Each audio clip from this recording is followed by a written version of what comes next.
Hello, good evening, and welcome to the South American DPC for this game of Lava versus King of Kings. I'm Dan Offen, aka Mr. Big Jams, and I'm joined as ever by Dota 2's own Bowie and Kips. How are you doing, Bowie? I'm doing great. What about you guys?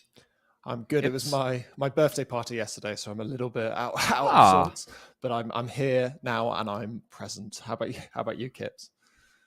Well, first off, congratulations, Dan. Thank you. yeah, Yeah, I survived. I've got there. And awesome. How old are you now? I'm 31 now, so getting Oh, there. the same I'm as me. past retirement age for a Dota Pro, so I think I'm probably not going to make it if we're honest. We would probably be dead if we were Dota players, but thankfully we're casters, so it's all right. We'll we survive. got like 5 years left in us. I think so. Let's kick off and talk about these two teams. Exciting matchup we've got ahead. I want to kick off and talk about Lava, who people may know as ex-Thunder Predator. Kips, they had a rough TI, let's be honest, and they've come back here. How are they looking in this? They've already played one tournament. They got third place, and how are they looking in that? And how are they going to be preparing for the DPC? I think it's a little bit early to say rejuvenated, but they definitely seem to be back to their old tricks. I think this TI was just honestly a very unfortunate situation for them. I think there was also definitely a lot of trouble gelling with Fear, who they had as a coach. Regardless of how good Fear is as a coach, like I would like to be coached by Fear. I just don't think that the addition worked out in the end. And right now they are free to get back up to their old shenanigans. I also happen to know that they are with an organization. So Lava is not just a name that they're giving themselves. They have a team house since 2 weeks. They're practicing full on, and I am very excited to see them at work here. I think just to point back on the fear thing that you mentioned, I think like really what Thunder Predator the new Lava had problems with is the fact that, at least in my opinion, with most coaches, when you add them to a team, there's like this curve that usually goes down in terms of performance for a bit until you can actually like start seeing the peak.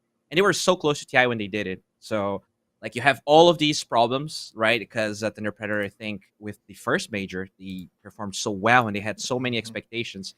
And those problems to be solved so quickly, it's really hard. You just have this team that is already like kind of confused and doesn't really like they can't see the results they used to see. And now you add this another layer of complexity, right? And I think Fear had a really tough job there, and at the end of the day, it was a bad timing. But those players are probably one of the best SA players. So I really want to see how they fare against King of Kings, because they did give Biscos a lot of trouble, even though it was a 2-0 for Biscos at the end.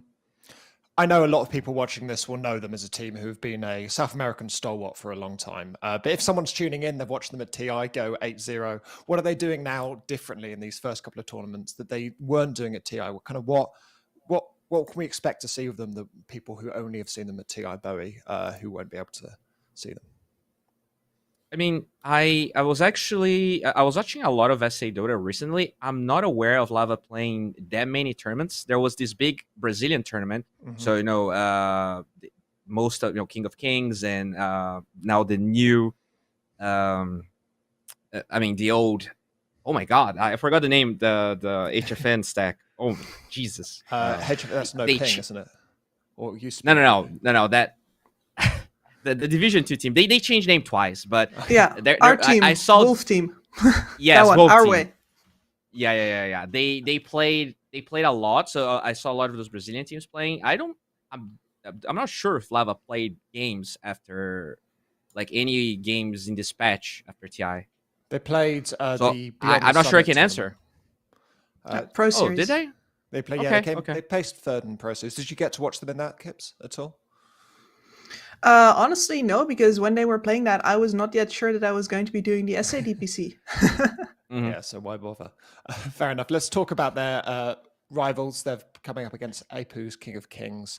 They have already played a tournament, almost already played a game in this tournament. They fell 2-0 to Beast Coast. Kips, talk me for a little what happened in that series. Well, first off, when these games start up, I'm very much of the sentimental, right? These are the big boys to beat, right? Beast Coast is if you beat Beast Coast, you're going to do well this season, right? Or at the very least, you're gonna feel like you can take anybody else as well. And they started off really well. Epulze draft, especially in the first game, looked really solid, really punishing. And then their decision making, especially where the itemization was concerned, and I'm going to want to single out Mini here, their mid player, was really very pub-like. He was like, "Oh man, I got myself a great game. I can buy whatever the hell I want." And that did not work out for them at all. And Beast Coast took the game and the series in the end. And I'm hoping that we won't see as much of that in this series. Bowie, Yeah, you I would have think, covered. Go ahead, sorry. I feel like that sort of play style is really what it's like the best and the worst of King of Kings at the end. They are very like they really struggle with being patient in the mid game. They're really thirsty for kills. And that's kind of uncommon with Brazilian teams, generally speaking. I think that's more of like how people perceive Peruvian teams to play. And I think usually that gives them an edge over Brazilian teams in some games, but I think they were way too pub-like, as Kip said, with the way they play Beast Coast. I'm actually really curious to see how they're gonna fare against Lava, because I do feel like Lava, even if they're playing better than TI, is they're not as stable, they're not as accomplished as Beast Coast. So it should be very close if King of Kings didn't really get tilted by their performance. You watched them come through the lower division 2 seasons. They got promoted last season, and the season before they came third. Was that kind of pubby play, that instability, was that inherent in their lower division play, or is this something new that's crept in? I mean, for sure. Actually, like at the end of the day, what happened with them is that they were supposed to go to Division 1 in the first season of the DPC, but there was this whole thing with 0900 where they got disqualified, and they had a win against 0900 that got taken out, and because of that, they had to play tiebreakers. And in those tiebreakers, once again, they didn't really play as well as they did. They were pubby-ish in a way. So I think that instability is one of the reasons they were not a Division 1 team in the last season, for sure. The other question I want to ask is about their change they've made. They made one roster change. They've removed Sexy Fat and brought in Valakui. I hope I'm pronouncing his name correctly. Valky. Talk me through that change. Is that necessary? Was Sexy Fat a problem? Because he's a player that I know as being high skill. I've always liked his play. I mean, I think he's a really, really high-skilled player. I am not entirely... there was at least not a public statement about why, at least I didn't see it, why he was removed. I feel like he was actually kind of tempted to join Fúria Jovem, which is a team that also tried to qualify for, to Division 2, and unfortunately, they didn't qualify. So they had Duster, they had a lot of... they have Kalazar, which is a pretty prominent new carry player, and they didn't qualify to Division 2. And I feel like maybe he's the one that left rather than, because he's great friends with everyone on King of Kings. So I don't think he was necessarily a problem. They were, though, doing something very specific where they had to swap their offlaner to position 4 last season because Sexy Fat joined, and they didn't want to lose their offlaner because they're all really good friends in King of Kings. So that's why I think he probably left on his own regard. Kips, let's talk a little bit about meta as we're moving into the picks shortly. I think the game's start is a little bit delayed, but that's okay. We've got plenty to talk about. Talk to me about what we can see King of Kings doing normally. Do you think we're going to see something similar to their 2-0 loss, or might they change it up? Yeah, I think so. What I've seen from them for now is they definitely favor this Treant Protector, and apart from that, I see a lot of very short cooldowns, which does favor, at the very least, they seem to know themselves very well. They like running at people, they like making sure that all these individual players can make these pubby plays, and if that's your style, then you gotta empower yourself. So I'm expecting them to, at the very least, keep the tempo high for this session. And how about Lava, Bowie? What can you expect to see them picking out? What sort of stuff? I mean, at least, when before TI, I'm going to pretend, their performance during TI didn't really exist. Didn't count, yeah. But yeah. Like, generally speaking, I think they were they were also very aggressive, but they were really creative. And I think the way they were able to use Minos or MNZ was really different from most SA teams. Like they were able to make him play these very like farm heavy carries, but at the same time, he was so good at connecting and like using his power spikes at the perfect time. So he would lose like 30, 40 seconds in a team fight. After it was over, he would TP, just keep on farming. So I really liked the way, not only the way, but the carries they would choose, because they were very versatile with his hero pool. It was very spirit-like in the sense of, pretty much playing a different carry every game. I'm not sure if they have that though. I feel like they had their mojo. They were very because they were winning so much. I think they were always kind of willing to experiment more. I really want to see how they'll fare. I'm not sure I am that confident right now, but I think this series will, maybe make me change my mind depending on how well they play against King of Kings.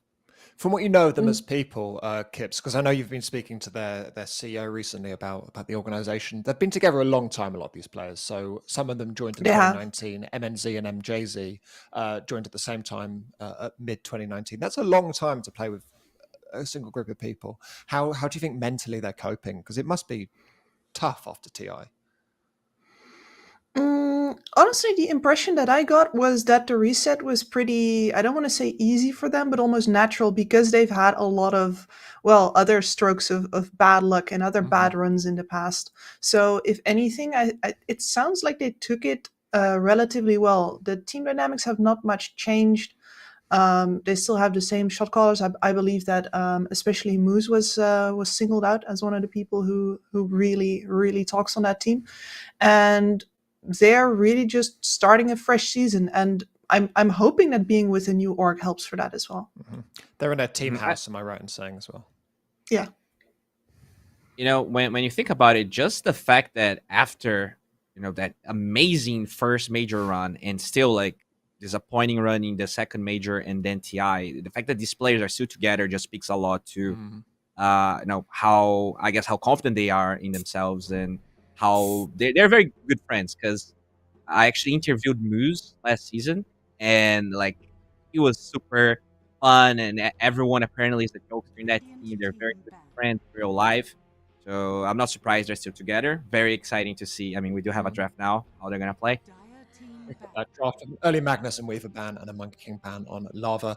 Kips, snap, predict this ban. Let's see if you can get it right. Oof. Trient? See, is it going to be Trient?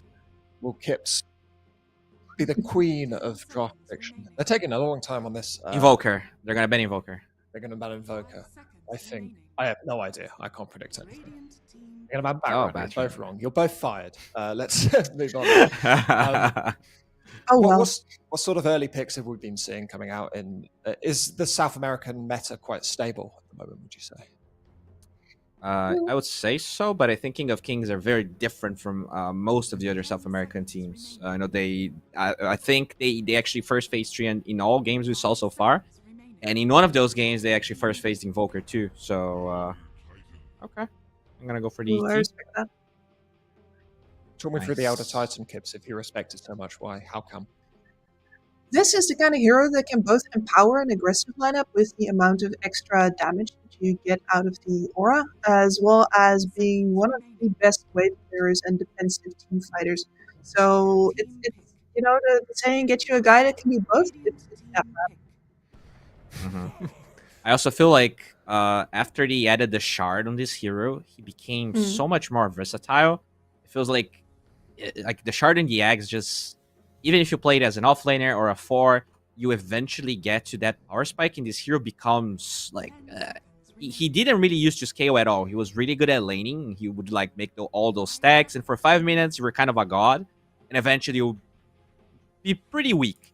And I think the eggs and the shard really allowed this hero to evolve in a different way. So I really like it. They will go for the IO Mars. Usually, at least in South America, we were seeing a lot of IO with already the win condition. So Lava, they get the Mars, not a Luna or a Tiny or something of that sort. Am I right in saying that Mars was very much their TI hero? They played Mars a huge amount of TI, didn't they? I think everybody did. Everybody did. Thunder Predator especially, I seem to remember. But they've not picked it up since TI, so it's a return.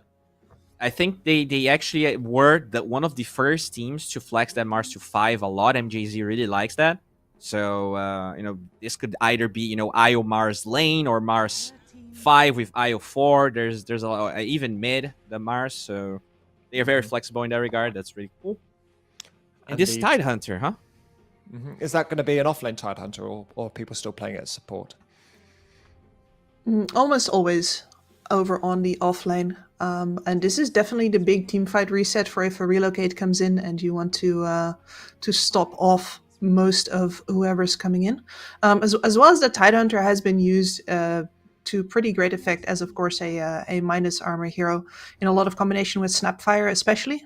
Curious if we're going to still see that hero picked up here as well and put the Elder Titan in possibly a 5 position. I think one here that really jumps to my mind right now is Disruptor, because it's not only is a counter to core Tide Hunter, but it's also a counter to Io. So I'm really interested to see if it's actually going to be ignored, or if Lava might ban it here, because King of Kings can pick it. I'm sorry, no, it's Lava that has the. They end up very short on stuns, though.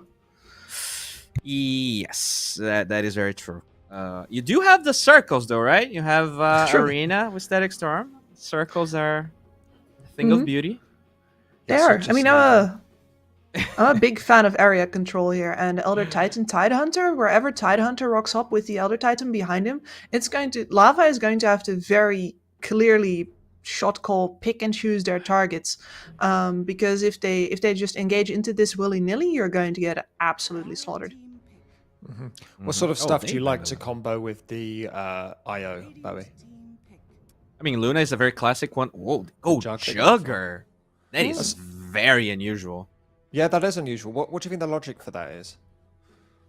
I think Juggernaut is lane counter to Mars. So maybe they feel like this Juggernaut not only gives them push with the Healing Ward. I mean, Healing Ward in IO is really good.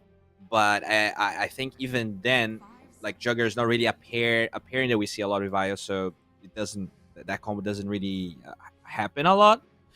I'm not sure I like this too much. I want to see how the draft develops, but doesn't strike me as, like, I don't feel like picking this counter to the Mars is that valuable unless their draft has something that I'm not really seeing right now. They have been playing quite a lot of Juggernaut. I mean, they've not played a lot of games since TI, so the sample size here is relatively small, but it's one of Kotaro / MJZ's top picks so far, so perhaps they just like it. It's very possible. It also means that they don't have to buy a BKB for their carry to participate in the possible early team fights.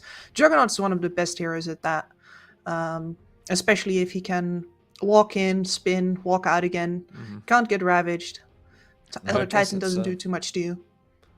It is good in lane against the Tide as well, although also it's hard to last hit, but Snapfire looks up there. I hope they go Void here. Well, all right. Other Void. Is that the Void you were hoping for? Or? I think both Voids are pretty legit, because both actually don't care about Arena. Both don't care about Omni/Slash nor Blade Fury. But I think the actual Void, the Faceless Void, might be banning the third phase. Still pretty solid. I like the Snapfire minus armor here. IO, pretty low armor in general. You do have that Tide Snap, as Kips talked about. So it's looking pretty solid on King of Kings. Yeah, I mean, we can also see my old problem with it. I'm just going to do this spiel anytime they show up, but these cooldowns are long, man.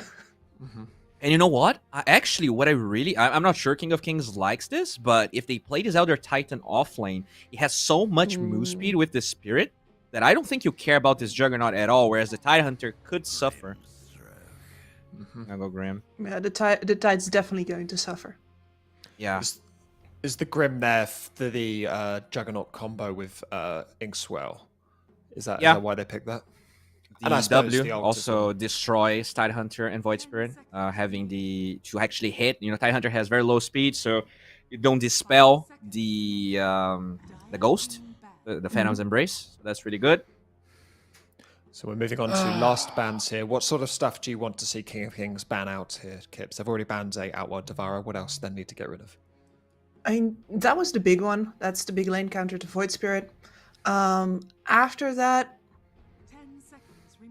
Honestly, they might want to think about something offbeat like the tiny, something else that can combo really well with the IO, something that's going to give magical burst as well. A lot of the spirit heroes don't do that. Points to There you Bowie, go. by the way. They go for the Doom. Yeah, it's okay. I do feel like Tiny is really good for lava though. They might just go for it. They do have some tanky boys on everyone but the Void Spirit, so I think that's probably why they let the Tiny through. I'm gonna be able. Tiny will struggle to kill those heroes in the mid game if he doesn't snowball very quickly. And what carry do you Uh, think King of Kings need, Barry? Without this Void, so heroes that like usually I think heroes that can that don't really need to care about Omni Slash are good. I think PA is strikes as a really good hero for me. You don't care about the arena, heavy physical damage, just burst the jug. You can actually blur out of the Omni Slash. You can Phantom Strike out of that. You have good attack speed for the Embrace. I love PA. I wouldn't be surprised if they ban it here. I think it's probably the best hero, especially with all the minus armor they already have. How do you feel about Yep, that Troll? was- That's the other one that I noticed in the pool. It's okay. I dislike the Mars matchup though, because a lot of times I feel like Troll ults. He doesn't really. Oh, they take the Drow out. Doesn't really kill the Mars that well, and you're just there, you know. But it's not bad versus Jug. I feel like PA works quite well because of the minus armor. They have 3 minus armor heroes here in Titan, Snap. It's a lot. You know, you want something with heavy physical burst, I would say. For sure. You can also jump the IO and the Grim, both of them. You have good targets for that. To me, it's pretty much the perfect pick. I have trouble imagining anything else right now. Yeah, I think the problem is that Benny is such a unique sort of character player. He, I wouldn't be surprised if they just go Gyro, because that's one of his most played heroes, and it feels like they always resort to what's comfortable to him rather than going for the best pick in the game. But then I would really dislike their draft because I think they could have just first phased the Gyro instead of last picking a hero that's not great. I agree, Kips. I think Pei is the best hero by far that they can go for. Are there any other options at all? Like a Sven, perhaps? There's something big and heavy Ursa? that can take advantage of cookies. I mean, it's not bad. It's not bad. The Sven is not bad, but I feel like PA is much better. Doesn't really rely on cooldowns, which they already struggle with. Doesn't have Fire Tide. Oh, I'm glad. Oh, you're perfect. Yeah. Well done. You can retire now. Retire a happy man. What are we thinking then for this lava pick? Lina, perhaps something high burst, single target? I love the Tiny, honestly. I think he can actually burst the PA, especially early on before BKB. Lina is fine, though. It will win the matchup versus Void. But I do feel like PA, even when Lina has BKB, PA can just destroy the Lina. And I'm not sure that I is going to be able to save her fast enough. Yeah, I'd be more partial to something like an Ember Spirit. There's not a lot of hard lockdown at the ready. He can dodge pretty much anything that gets thrown at him in this game. Also favorable in roaming capabilities over the Void Spirit. Just a question of can you handle the PA, and they go wildly different. So it's mid-Mars, right? Mid-Mars with offlane Underlord. There's a mid-Mars. That's an interesting one. We've seen them play a lot of mid-Mars before. I mean, I get it. It's they don't have the damage to kill Underlord. Usually, Underlord gets punished heavily if there's a Razor, if there's a Nursa. So last picking Underlord here is not bad, but I do feel like their draft. I don't like this Jugger Underlord combination. They're tanky in a way. But I feel like PA can just kill both supports so easily if this game goes too late. And I don't see them having a lot of tower damage to make this game quick enough. Okay, let's close up then. Kips, give me the 15-second cliff notes on this King of Kings lineup. What do you think it's going to be doing? What's it trying to achieve? So this King of King lineup, I have very high hopes for Mini this time. I was calling him a bit too much of a pub star earlier, but honestly, this is the kind of game where you're the guy on your team that needs to make the plays. You got to play this one a bit like a pub star, and he has a pretty good game for it. And so Bowie, I favor their draft here. And Bowie, any quick thoughts on Lava before we head to casters? I totally agree with Kips. I think in general, King of Kings, they're drafting really, really well. So I want to see them win this game because their drafts have been on point for 3 times in a row. Great. Well, we're going to head straight into this game as I hand over to our casters, Gary and Lacoste. Thank you so much. I mean, yeah, but Bowie learning high altitude training from our last couple of seasons for SA, the 9th pick strategy, which he's picked up from Zyori, gets it bang on with that PA pick. Lacoste, tons of team fight between these two sides. What are your thoughts just looking at these drafts and going into game one? Like, if someone shows me these two drafts, I'm like, man, Radiant draft is 10 times better than what the Dire has, because they have no real synergy. I'm really surprised that they decided to put Mars on the mid lane and shift Underlord to the off lane, because you don't have a single ability that matches with the Grimstroke ulti. Like, literally not a There's no single one. target. Yeah, they don't have anything. So that's not good. Like, at least you want to have something. Grimstroke is super popular hero, strong, especially after the Inkswell was reverted from 4 to 3 seconds. And thank God that happened, because the hero seemed relatively unplayable. But looking at the other stuff, like Radiant Draft just looks, they have team fight, they have like good lanes, they have ways of taking the Roshan, they are gonna abuse the minus armor from the Phantom Assassin once she gets the Deso, Tidehunter plus Snapfire, super strong combination in the laning stage, and also like at the mid and late game, ET's aura will be maxed out. So I'm kind of worried for Lava's lineup. They have no real catch against Void Spirit. There's going to be root mechanic. I guess that's what they've been thinking, but I would still prefer, if they picked something like Ember Spirit, seeing how these games develop. 5 games that I checked, Ember Spirit just won against Void Spirit. He seems like the strongest spirit at the moment. The counter. Yeah, but it's like Kips mentioned, right? She wanted that Void Spirit last pick, and if you look at the other way, you're saying there's no real catch against the Void Spirit or the PA. It's a real rough one for the IO and the Grimstroke in this game. Again, Kips mentioning that they can kind of ignore the Underlord or the Juggernaut at the start of the fight, let Mars throw his arena, focus on the 2 supports with all of that gap close you've got, like Spirit to Scout, Cookie, the Phantom Strike, the Astral Step, can all get in on top of some of these squishier heroes. And when you start the fights with numbers advantage and then have the team fight AoE to back it up with Ravage and Mortimer's Kisses, you know you're in for a good time. But I'm also feeling a potential trend here, because we've said similar things about the Binamistas when they were named that, as they're now the APU King of Kings. We saw it against Beast Coast a couple of days ago. Draft goes very well. They outdrafted Beast Coast. They outlaned and outplayed Beast Coast.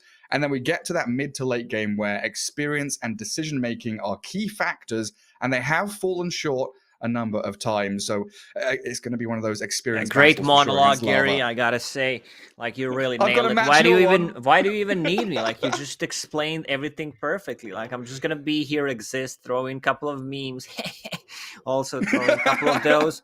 But yeah, I'm really worried if these two teams were equally matched in terms of skill. I would say Radiant wins 9 out of 10 times. Oh, wow, that much. Well, there's a lot to do here for the boys on the Dire, the Lava Boys. Of course, a couple of name changes coming in, as we've got MJZ and Moose renaming to Katyu and Kim on that Grimstroke. And IO, a couple of Radiant Observer Wards very early here, Lacoste, both in similar places. What's the reasoning that Radiant have double warded that top rune spot? Mistake or purposeful? Let me just see the duration. It's not a mistake, Gary. I guess one of those could get devoted, because it's something that happens quite a lot, but you can also like see what they're gonna lane with. Most likely you expect Dreamstroke to be paired up with the Juggernaut, but now you have a confirmation as well, because he's moving to the top lane, and you can also see if someone is making stacks, so you can invade with the Tidehunter. I think that's the biggest part, and also like Void Spirit, because they will want to make some stacks, especially for the Underlord, because he's gonna be the one clearing them early on. Mars could also potentially be the one. I think we should focus on the top lane, because this is where action is going to happen. Oh, I mean, that bottom lane, IO's getting hammered. Nuage is on the Elder Titan. Can't continue giving chases. IO will turn the back to the creep wave. But yeah, that top lane also a lot of damage coming out with the minus armor of Tide and the Snapfire. And then, of course, that combo, the panel we're mentioning, Jug plus Grim. with the Inkswell and the spin. I would prefer if Tidehunter starts with Gush. Level 1 Anchor Smash doesn't really do it. It's, damage reduction 30%, not much damage, and there's great synergy if Grimstroke is caught outside of position with minus armor coming up from the Blightstone, the Little Shredder. It could potentially be a dead Grimstroke. If they hit level 2 faster, and they will, Snapfire is already level 2, this Grimstroke just straight up dies. There's nothing he can do if they decide to go on him. Fairy Fire is available, but also keeping the Juggernaut low is very important. He started with the Magic Stick, which is something that you should do, playing into Tidehunter, and now we can see the spin. Inkswell is available. The counter to the spin, just punch him. Throw that minus armor you're mentioning straight out the jug. And you bring up a point there about keeping him low, right? It's that threshold where he's scared he's going to die, so he can't play aggressively, isn't it? Yeah, exactly. Just to keep him low, and then he can't go in and just spin. Now, with Tidehunter hitting the level 2, Gush is online. Also, the way offlaners are building these days, and even like safe laners, you see Phantom Assassin. This time around, a bit of a different build, but usually what you see is two slippers. They have a bit extra damage, and you never upgrade those. Same goes for the offlaners. They start with the gauntlets, they bring a couple of branches, so you can't survive that first initial burst if something like bad happens. If they run an aggressive tri-lane just for the first second, they try to get a kill, your position 4 has a healing salve, but you don't die. Like, you're not a first blood material with this type of a build. Yeah, it's super nice on Tide in particular, right? We used to see the Bracer rush against Juggernaut just to try and withstand that spin and survive through the damage. And on Tide, buying Soul Ring feels pretty good as well. You don't want to rush Soul Ring. You want to invest into Ring of Health so that you are going to be full HP. And like, even if they use the full combo on you, you're still going to be able to survive. And then you go back for Soul Ring, of course, because you are very mana-dependent hero and your mana pool is limited. Just like staying in the lane, make sure you're getting every little bit of experience and gold you can. An attempt top. Inkswell's there towards the Tide. Minos will go for the spin. Valky cookied away. Still about 100 gold away from his Ring of Health, but there's the salve you talked about, so they can stick around in this lane with a fresh wave coming back in. That's going to be so much gold playing XP aggressive. Who are they glyphing for? Is that a glyph for bottom dive or a glyph for top creep wave? It must have been a mid glyph. I was watching the top lane, so I can only either lie or make stuff up. You can choose one. They definitely didn't glyph the top lane because there was like no point. Creeps were full HP. Must have been the mid lane. Leo style spear. That's the first blow. Oh, he gets him. Just spear straight through Mini. Goodness. Oh, he's leading in CS as well, 26 and 5. Leo style really handing it to Mini's Void Spirit in that mid lane. And another one as Valky does drop to the Jug and the Grim, and with that healing ward, Kotaro will get salved up as well. I think they made a mistake. Like, they didn't block the small camp, which allowed the Cat2 Grimstroke to pull it, which is a big mistake. And they also are not like playing around the big camp because their lane top is much stronger. They also can under the tower. Yeah. Can he die here? He's got Resonant Pulse. Another spear comes. Oh, it's not enough damage. Not quite. Well, Leo Star's been toying with him, though. Displacing him all over the place. And we do lose Jupiter. Poor little Snapfire. That's one thing you don't want to be doing, is contesting these pools alone as they go for another spear mid. Another kill for Leo. The Mars has solo killed the Void Spirit twice in a row. That should not happen. Like, even with ET behind him, ET had a healing cell. What they wanted to do is try to bait, but it's also only level 1 Echo Stomp, which is not the greatest. And with a couple of Magic Wand charges, he still survives. Top lane. They've got the swell and the spin yet again onto the Tidehunter. And down goes Valky. It's just a disaster this laning stage. For the laning stage for the Radiant team, because like they didn't play top lane well. I've not been focused on the bottom too much. I'm a boomer, Gary. I can't click that much, but seeing the top lane going this bad. Tidehunter sitting at 16, Juggernaut 30 CS, and now he's gonna crack level 6. It's almost impossible to play the top lane right now. Oh yeah, it's so rough. And it does come back to that thought process where we've seen how well the King of Kings can perform if their lanes go well and they get an early lead. They go into that mid game feeling strong, but mid game decision making hasn't been their forte whatsoever. So now it's going to be a completely different story going into that post laning stage segment behind against Leo Style and the boys. And we haven't really looked at that bot lane too much. How is it going? And PA CS isn't too bad. About to crack level 6. I see a Ring of comes Health, Mars. but a good arena. And there's the rotation in. Leo Style helping out another lane. So a couple of solo kills for him. Transitions bottom, kills the PA. So you're shutting down Benny's early farm. And with a catapult wave, This is you're pressuring dead tier 1 tower. tower. Phantom Assassin can't just TP into this, especially since Mars is still sticking around. He's still being very close. Let's see where Phantom Assassin is gonna decide to go. TPing bottom, but they also bring Void Spirit. Okay. Yeah, go for the IO. Aim for the kill, but the tether back all the way towards the creep wave and salving up, which leaves Nuages all out in the open. Down goes the ET, and Void Spirit, he's spent all of his mana, rotates bottom, doesn't get a kill. And Mini kind of stranded down here along with Benny. Yeah, they Phantom Strike dodges away. the spear. That's nice. That's why I said, you know, Phantom Assassin can't go bottom. Tower's gonna fall anyway. They had the catapult. Underlord has a full Vanguard. Like, this hero doesn't die. They don't have enough damage to kill him for the next, like, 5 minutes, unless he does something really stupid, dives underneath the tier 2 tower, but he should not die. Is Valky okay?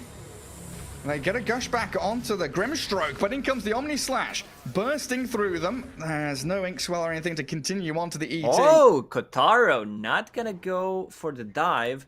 Serum doesn't even have Boots of Speed, just a casual Windlace, Phase Boots, and Blade Fury was available in the next second, so a bit surprised there. You know, Juggernaut has enough armor sitting at, what, 15? So tier 2 towers don't really do that much to him. Maybe he So just wanted scared to of play the it other safe. heroes. Yeah. Yeah, maybe if Mini comes up there, gets on top of the jug, things could turn nasty for him. But Lava Boys just keep it going. The speed at which they're playing right now, you know, 8 kills to the good, 2k net worth lead, smoking out from mid. With the Io and the Mars migrating bottom, there's no one there in the lane. They Benny want Phantom is Assassin. being pinged Leo Style out. is ready. Like, if he gets the arena, that's a kill. Perfect. Just spot on stuff. Leo Style is out a cracking game so far. Sitting top of the net worth, ahead of his Juggernaut even. In terms of network, like what happened in the laning stage, Void Spirit is still doing okay, considering that they lost the tower. He died twice. He doesn't have any kills compared to Mars, who's been involved in 5 kills, has 3 last hits out of those. So, but he still needs to play a bit more aggressive on the side lanes. Bottom lane's completely gone. They already set up the vision. You don't have enough to play against Underlord. This is similar to what happens when you're playing into Timbersaw. He becomes super tanky early on, and you have no answers for him because their damage output is really limited. Phantom Assassin doesn't do anything. ET level 4, no points in aura. He's more about that counter initiation. Mid lane, Spear, I mean, he needs to be careful. He does, yeah. I mean, Leo Style doesn't have arena. And it looks like Nuage is there. Will grab the Arcane Rune under the nose of the Io. And they do bring a number of heroes in mid to defend a bit of a push that was coming forwards from the APU Kings. And we're still kind of waiting for that moment where the Radiant team thinks, hey, we've got Ravage, we've got Mortimer's Kisses. Because 10 minutes in, we're not level 6 on the Snapfire yet, so you don't have that full arsenal of teamfight abilities that could bring you a turnaround. They need to play with the supports. ET, he should not be the one taking the tome. Snapfire, they need that level 6, one of the reasons why he takes it. Because ET, you know, he's level 5 here. Doesn't matter really if he gets a point in Earth Splitter. It's not that effective compared to Mortimer's Kisses. I want to see a smoke. I want to see a rotation. Oh, top lane again. Yeah. Attempted TP, stopped by the Inkswell. Very well timed yet again. Juggernaut with Yasha into Maelstrom, accelerating very quickly. claims his place top of the net worth now. Yeah. And Cat2, I like what he's doing on a Grimstroke. Just understands Inkswell, lower the cooldown, put the point in Phantom's Embrace. It's super effective against the Tidehunter. Just playing that position 5. You know, he's not trying to carry, he's not trying to play position 4. From position 5, understands what needs to be done in this situation, not playing greedy. He knows what their win conditions are, and they're playing really well around it. Leo Style getting closer to his Yule Scepter, just 300 gold away from it, and then he can start to set things up even more easy on the Void Spirit. Void Spirit going for a really greedy build here, just wants to get that Aghanim Scepter, which is gonna ruin, you know, backlines of Lava.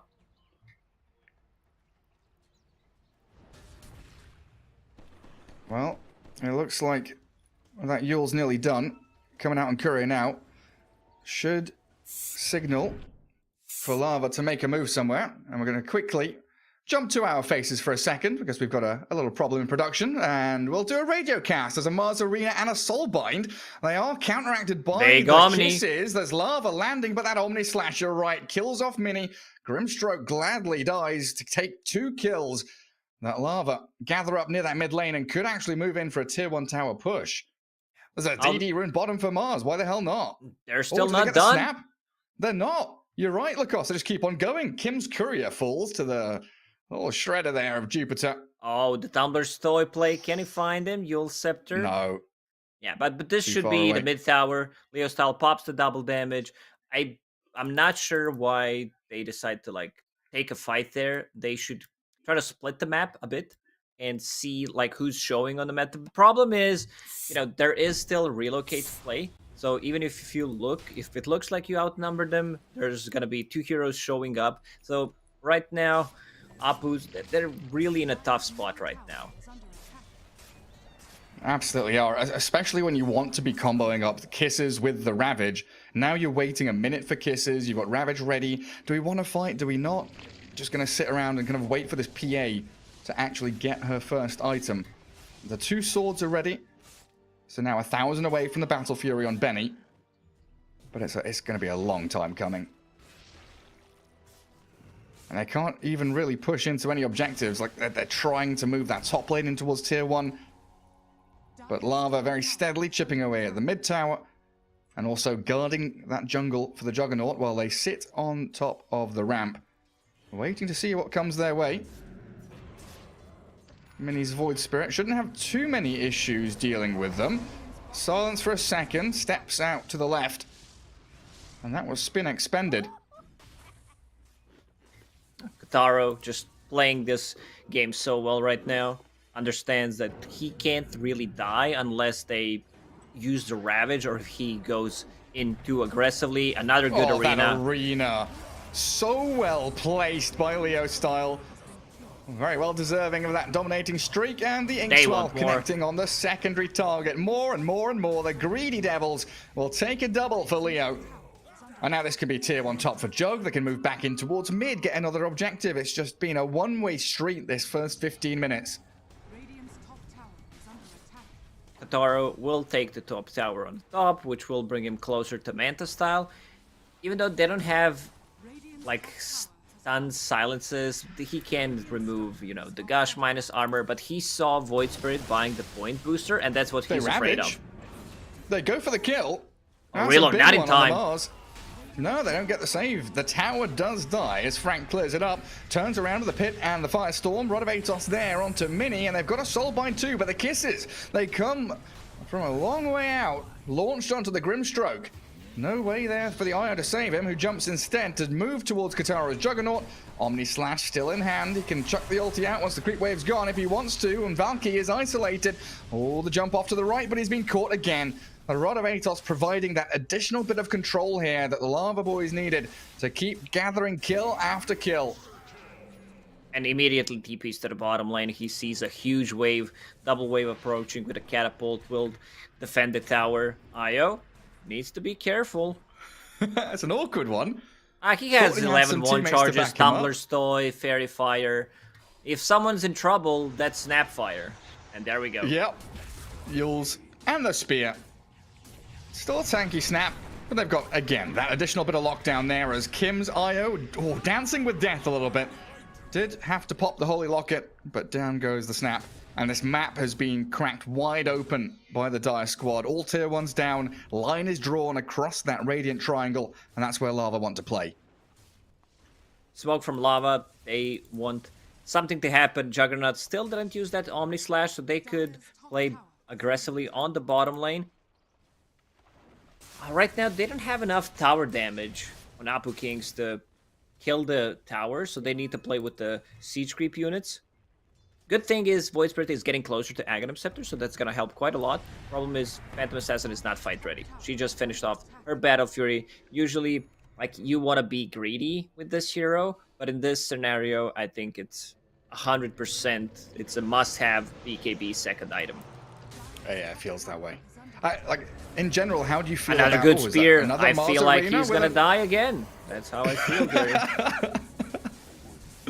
Nice transition, Lacoste, as always. I mean, how many heroes is that? 4 heroes with the relocate, bringing the additional numbers you were mentioning, just really rallying around that top lane. But how do you feel about the PA's position right now? Because you mentioned she's not fight ready. Yeah, I feel... When will she be? Is position BKB going to be 4 enough?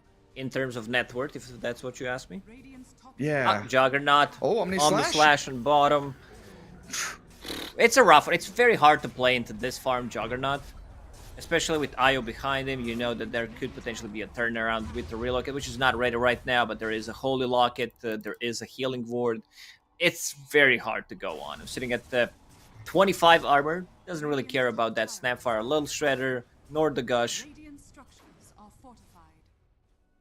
Phantom Assassin, Star like, Observer Ward too.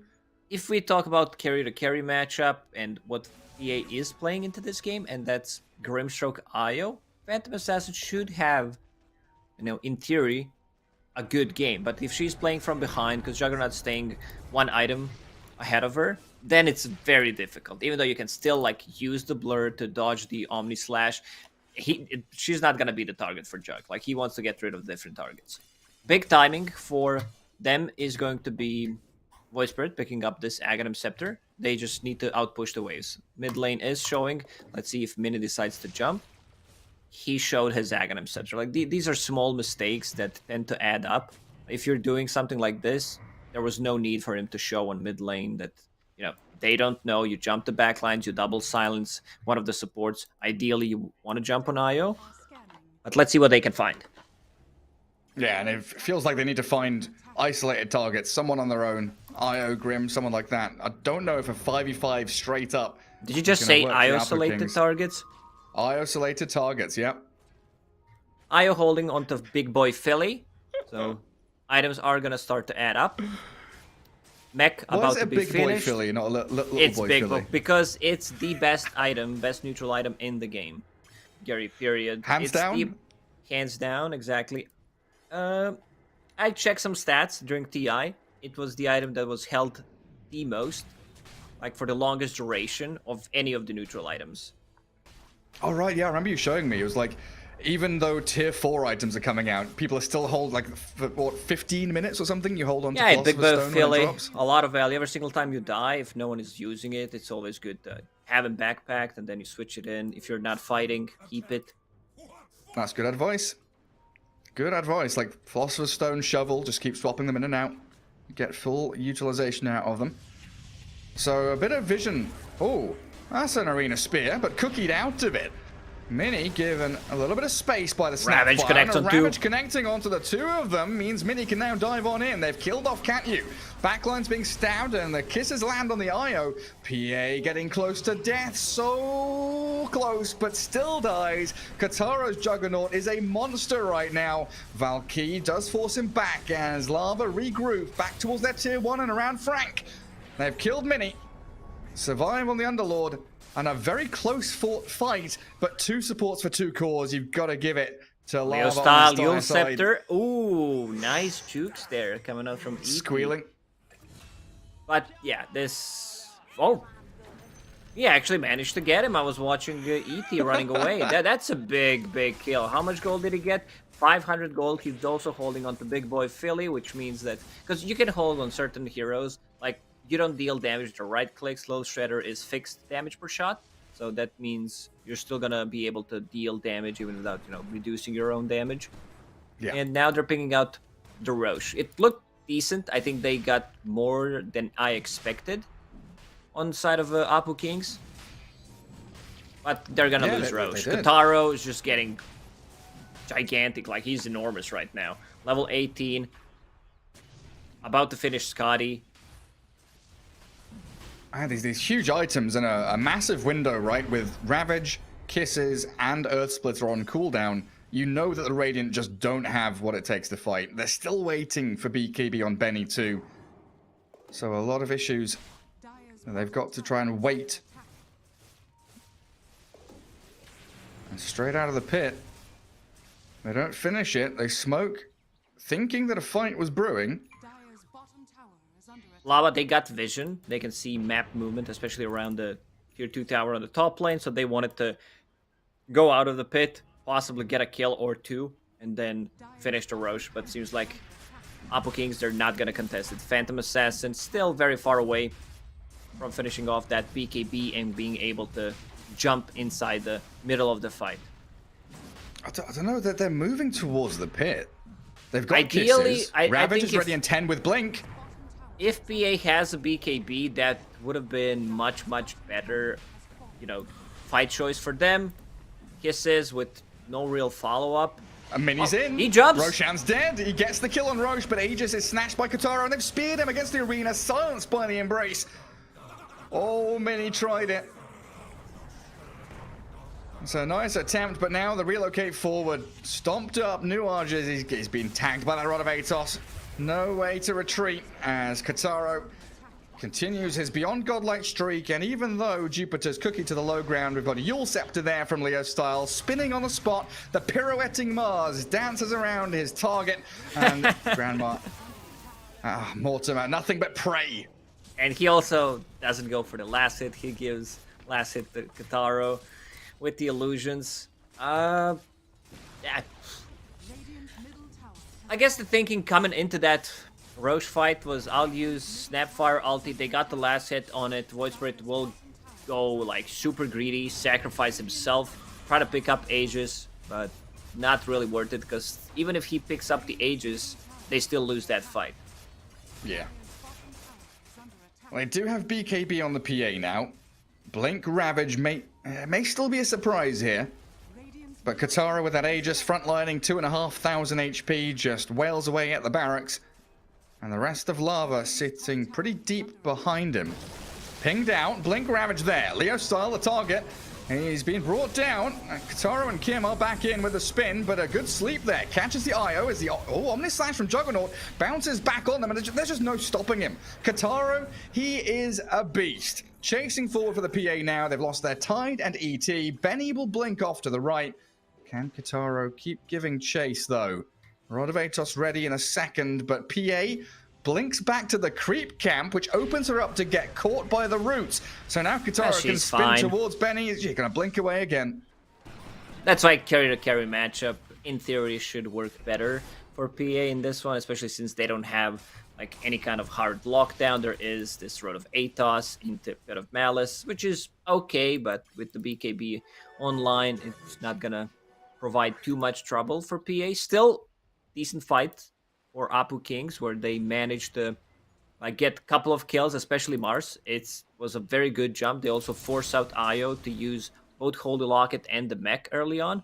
Io also just picked up his shard, which is something that players are not really good at, because if you jump and if you don't precast your BKB, you're going to get stunned. And it's 1.75 second stun, which is something that players are kind of not used to it because it didn't exist before. I mean, it did exist before. It wasn't a shard, but it's been a long time since, the tether actually stunned people. Before, when was that? Like TI? Oh man, 2-3 era. 3-4, yeah.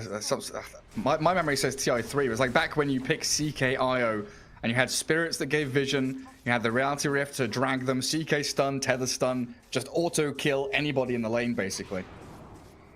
Still a minute and 40 seconds left on that Aegis. Taro gonna siege. Not the fastest tower killer, but gets the job done eventually. Slowly but surely. And now with Now IO, moving on to the barracks. it's gonna help a lot. So the Kings not really entertaining a fight here, just letting the barracks fall while Benny and Valky look to push out the other lanes. So just a game of delaying here as much as they possibly can without giving up any kills. They should have the green light pretty soon though. Ravage, it is up now. Let's see if they come back to maybe defend that mid lane, because remember, tier 3 fell earlier on, so it is an open set of barracks. So 1 minute left on the Aegis as well. Let's see if they they're respect the jump from Tidehunter, ET ulti into like Void Spirit, double silence, and they go for a siege. Kataro's still doing that. 40 seconds left on Aegis. They should feel pretty comfortable, I would say, to get the melee barracks and try to get out. Yeah, I don't think Kataro respects anything on this Radiant team right now. He's all out of respect. What's he at? Oh, my man, he's been 17-0-2. playing He's unkilled. amazing this game. And they've set it up for a really nice game. With the Backstab? lane setup, backstab coming They out. try. Minnie and Benny were both there looking for the Grimstroke, but Glimmercape beats them both because neither of them have any reveal. Where are my supports? Why are they not buying vision? Where's the dust? Well, this is the perfect situation where you as a core need to carry a dust. What you have to What watch did, a what did I Jenkins just video. say? Yeah, my apologies. I'm not ever gonna disrespect core players ever again. I don't know, the most recent Jenkins video is literally like, cause you're idiots, buy dust. I don't know why this needs to be said. Like you have, for example, if you have, let's say Lava's lineup, Io and Grimstroke, they're not gonna stand in the front line. They're not gonna chase. They don't have any kind of gap closing ability to jump, you know, and just get the dust off. So it's definitely not for them. But yeah, that's a different kind of a story. Like you would expect Mars, you would expect your offlaner, like even Juggernaut in this situation to carry a dust if it's needed. Absolutely. Especially if it's getting you important kills in a game where you're behind and every little step matters. Another big smoke here from the Kings. Benny is showing up on top, not blurred. This is not a good smoke, because they smoke and they are standing where you expect them to be. I would love to see a backstab potentially, but look at Lavas. They are pinging the ward out. They are expecting them to still defend this tower, because they place down a ward. A good play would be someone shows on mid, pushes out the wave, most the Phantom Assassin, and then go for a full backstab. Try to find those supports. With a dust. I mean, look at where Frank's standing, right? He pops the smoke, breaks vision, sees them coming, and that means that Benny and Minnie have got to fall back. And now the push can come in proper in that bot lane. They still don't have any dusts. Imagine losing a whole team fight if that's the scenario, because you did not want to spend some gold. Yeah, it's pretty bonkers, honestly. And just swap the null for a dust, please. You need to get these kills. The Grim and the Io, potentially easy pickings for you. And look at all of these preemptive sentries, like triple sentry all around this bot lane right now, making sure there's no vision, there's no sentries here. Glimmercape is going to work.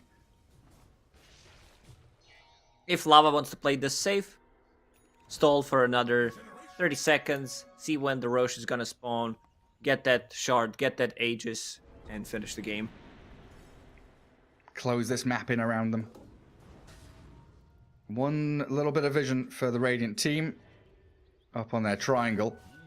And is all they really see right now outside of the creep waves in their base. So rough though, with every lane pushing in towards you. Feels like Minnie has spent the majority of his past like 5 minutes waiting in base. Now he finally gets to clear out top wave. He can afford some dust now. Buys his Aghanim shard. Still no dust. Still keeping the money. Maybe he's saving up for Gem, Gary. Maybe that's what's happening. Oh, okay. Yeah, that would work. I don't know if a gem will save your buildings though. Kataro just slicing away at this tier 3. Valky is considering his options here. Do I want to Blink Ravage a Jug? Do I want to wait for my PA to go in and counter initiate? What's the plan? You've let the opponents come to your doorstep and you're not telling them to leave. You're welcoming them with open arms and allowing the spin to dodge the Ravage. Now the Arena Spear in towards them. Valky's down. Kataro still full HP, so we Omnis lashes in towards Benny, who blinks into the back lines. The IO's Ghost Scepter and another Ghost here for the Grimstroke. Keep them safe and sound for a little while longer, allowing Leo Style to spear back in towards Benny, whose BKB has expired, and so will he. 6 feet under now as final kill should be this. Poor mini Void Spirit down and out for 50 seconds, and a GG's called. Great performance from Lava, especially Kataro. They set him up for a really good game. Looking at the lineup once again, I still feel that they should play a better Dota with the heroes that they drafted for themselves, because carry-to-carry matchup favors them. They have strong lanes. I think mid lane didn't go as they expected it to go, because like there was a time where Mars was playing the mid lane a couple of times against Puck, and I was really surprised how good Mars matches up. Not sure about this matchup, but I still feel Void Spirit should have done better. Yeah, I absolutely agree. I mean, it's definitely one of those kind of curious things. I know the panel mentioned that the old Thunder Predator, now the Lava Boys, definitely swapped Mars from like 3 to 5 MGZ plays it. They also like to swap it into mid lane as well. So it's that open, very flexible pick for them. But I agree, just very well executed performance there from Lava. Juggernaut ends 20-0-3. Kataro, a spectacular game. But I think we can throw it back to the panel and see what they have to think about game 1 here. Well, a spectacular performance, as Gary said, from Kataro. Do you agree with that, Bowie? Was it the Kataro show, or is there anyone else you'd like to highlight from that game 1 performance? I mean, I think, Lava, they're a great set of players. We hyped them up a lot in the panel, but I do feel I actually went back and rewatched everything, and I really feel like King of Kings, they set themselves up for disaster. Like, bottom lane, they obviously have the lane advantage with the PA plus ET, but when they go aggressive, now, usually what you want to do is go aggressive as soon as the lane meets so that you can actually come back for the creeps, or you want to wait for the creeps to end so that you can go for the aggression with the experience advantage. But what happened is they kind of waited a little bit and they go for the IO. They don't get the kill, and Mini loses 4 creeps in that thing. So at 2 minutes 30, Mini has 3 creeps worth of CS. And, mid, actually, Mini got first blooded by the Mars, which I don't think should happen. I really feel like a lot of lane mistakes this time, which is kind of unusual for King of Kings. So it's really hard, especially for a team that is momentum-based like them, to come back to something. We saw that Mars first blood in the mid. He got other kills as well. I think he dominated that mid. Kips, talk me through what went so wrong in that mid lane matchup, because as Bowie said, that shouldn't happen. That really shouldn't, and I am unsure exactly what caused this. Instead, actually, the thing that I'd like to talk about is that it seems like such a wash, right? But if you watch these mid-game teamfights, specifically this one here at 20 minutes that we're getting to see now, you can really see the power of this lineup that King of Kings drafted for themselves still. They're going to get out of this with 3 kills versus 2. Sure, they lose cores, but you can see how long that IO took to die. If you have the PA there immediately bursting the IO, this fight is totally different, and that'll happen if they're not 10k behind. And the same is going to happen in this fight. Look here, she's on the IO. Meanwhile, the Void Spirit is here in the middle on the Mars. He dies immediately. If the PA actually kills the IO here, again, this fight is completely different. Do you agree with that, Bowie? Yeah, I mean, I totally agree. I think those lane mistakes just really, I mean, they literally lost all 3 lanes. In the top lane, there was also a fight where the Snapfire actually decided to save the cookie to try and kill Jug and swap the Tide Hunter for a kill, but they lose the Tide, doesn't kill the Jug, dies on top of it. I mean, it's just... You could see how the draft is really good with all of those highlights, considering the goal disadvantage. I guess they'll just have to reset, because that is one of the best drafts, I've seen for a while. So if they cannot win with a draft like that, I think with a worse draft, it's going to be really tough. So talking about resetting, what do you want to see them do next game? Is it just a case of playing better?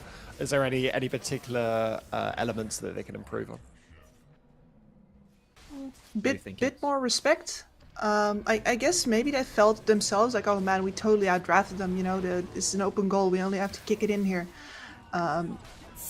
And I guess the one thing that they might have especially underestimated, that I know I underestimated here, was this Juggernaut doesn't have a great carry to carry matchup, but when he actually gets to be this far ahead, this is an amazing Juggernaut game. And he completely ran away with that. So they have to recognize here that they can totally draft like this. They can maybe even still be a little bit casual in the laning stage, but they can't let it get this far because the enemy has their options too. And that's what you got to watch out for.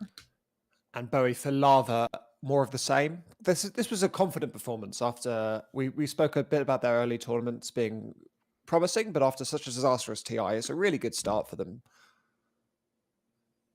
Do you think more of the same next time? Yeah, I think so. You know, if with a draft like this, they were able to stop this game so hard, I wouldn't be surprised if they can do the same thing if they draft a little bit better. I agree with what Lacoste said at the beginning that 9 times out of 10, the best team with King of Kings draft would win. So it looks like they were that 1 out of 10. Okay, well, there we go. More of the same, perhaps, from Team Lava. We'll be right back after a short break.